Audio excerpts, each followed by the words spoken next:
여러분 안녕하세요. 다음 사회 시간에는 지난 시간에 이어서 전란의 피해를 극복하기 위한 노력을 더 알아보도록 하겠습니다. 네, 이번 디딤 영상에서는 전란하면 우리가 임진왜란과 병자호란이었죠. 그러면 그 전쟁들 이후에 그 나라들과의 관계는 어땠는지에 대해서 자세히 살펴보도록 하겠습니다.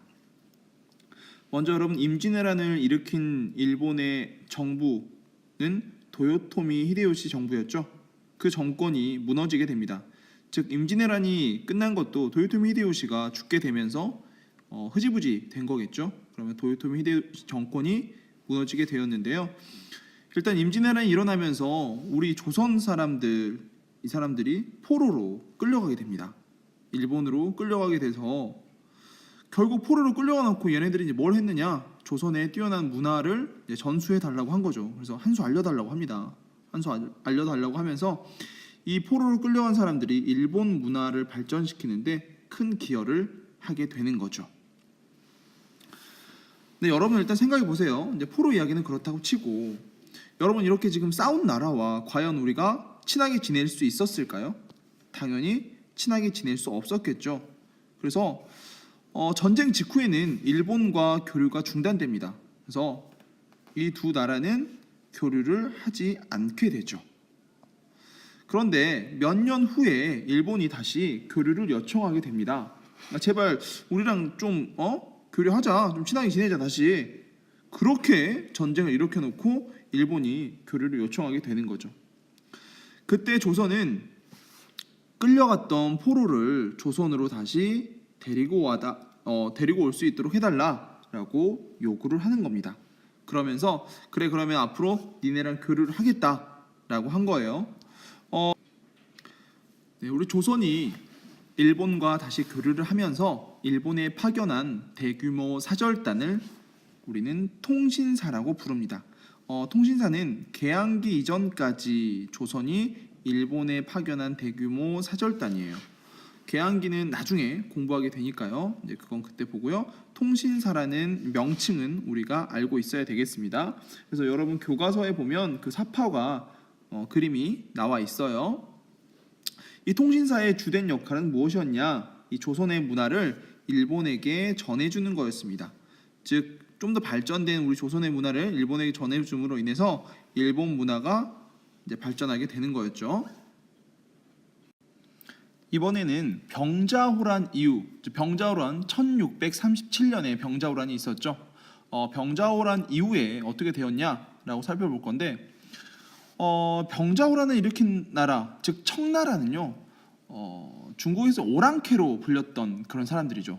즉 그러다 보니 우리나라에서도 오랑캐 따위에게 우리가 졌다, 도저히 이건 인정할 수가 없다라는 겁니다. 그러니까 이 북쪽의 오랑캐를 벌하자라고 해서 이 북벌론이 등장하게 됩니다.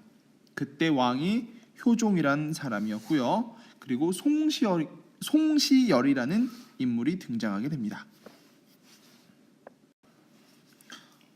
송시열은 효종, 이 복림대군 시절에 이제 사부로 임명되었어요. 그러니까 스승님이었죠.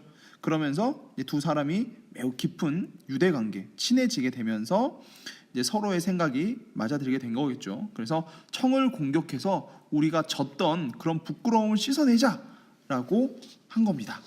그런데 자, 여기서 이 부분을 보세요. 중국 대륙을 다 통일했던 그런 청나라는 국력이 갈수록 강해집니다. 계속 세졌어요. 물론 우리나라 조선에서도 군사력을 키웠고요. 그리고 성과 무기를 계속해서 정비했습니다. 계속 정비해 나갔어요. 그런데 성과 무기를 정비하면서 군사력을 키워가면서 이 조선이라는 나라는 나라 살림이 점점 어려워지게 됩니다. 계속 여기에다가 힘을 쓰니까 계속 돈이 없었던 거죠. 힘이 없어지게 됩니다. 그 와중에 조선의 왕이었던 효종이 갑자기 죽게 됩니다. 자, 이렇게 되면 우리가 덤비려고 했던 청나라는 힘이 세지고, 우리는 준비하다가 돈도 없어지고 나라 살림이 가난해지고, 그 와중에 준비했던 왕인 효종이 죽어버리게 되면서 결국 북벌론은 실천하지 못하게 됩니다. 네, 한 가지를 더 얘기하자면 일본하고 우리나라는 아무래도 좀 뗄래야 뗄 수 없는 그런 관계 같아요. 우리나라의 이 가장 동쪽에 있는 땅은 바로 이 울릉도와 독도죠. 그런데 이 울릉도와 독도를 일본 어민들이 자주 침입합니다. 뭐 하려고 침입했을까요? 여기까지 와서 고기를 잡고 막 했던 겁니다. 우리의 땅인데요. 그래서 여기에서 숙종 시절, 자, 숙종이라는 왕이 있었을 때 여기 보면 선생님이 크게 그렸죠. 안용복이라는 인물이 등장합니다.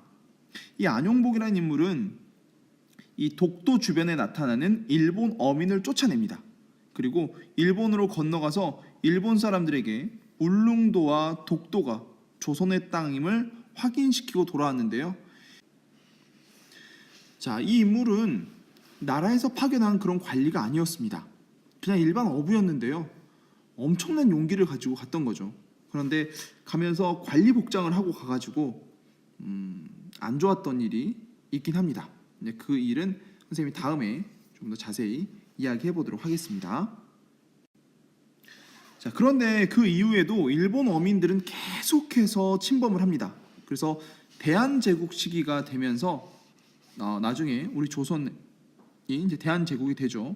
그 당시에 이제 울릉도에 백성들을 이주할 수 있도록 장려합니다. 그러니까 야, 니네 울릉도가 살아라고 막 이야기를 한 거예요. 적극적으로 장려를 하고 그리고 울릉도에다가 관청을 설치했고요. 관리를 파견했습니다. 관청을 설치하고 관리를 파견했죠. 그리고 이 사람들을 통해서 독도까지 관리하도록 하였던 것입니다. 여기까지 해서 전란의 피해를 극복하고 국토를 지키려고 우리 조상들이 어떤 노력들을 했는지에 대해서 쭉 영상으로 선생님이 보여주었는데요. 여러분들 잘 정리해서 수업 시간에 만나도록 합시다. 그럼 안녕.